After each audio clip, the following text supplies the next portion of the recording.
அப்படின்றதா என்னுடைய இன்னொரு தாழ்மையான ஒரு வேண்டுகோள்.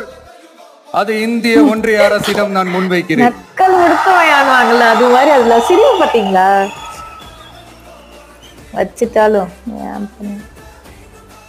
அம்பேத்கர் அவர்களை பத்தி யோசிக்கும் போது கண்டிப்பா சட்டம் ஒழுங்கு சமூக நீதியை பத்தி யோசிக்காம இருக்கவே முடியாது. இன்னைக்கு மணிப்பூர்ல என்ன நடக்குதுன்னு நம்ம எல்லாருக்குமே தெரியும்.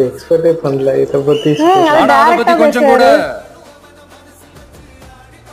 அத கண்டுக்காம ஒரு அரசு மேல இருந்து நம்மள ஆண்டுகிட்டு இருக்கு. இதுக்கு மேல டைரக்டா சொல்ல முடியாது. இன்னும் பேர் சொல்லல அப்படின்னு சொல்றாங்க. சரி, அங்கதான் அந்த அரசு அப்படி இருக்குன்னா இங்க இருக்கிற அரசு எப்படி இருக்கு?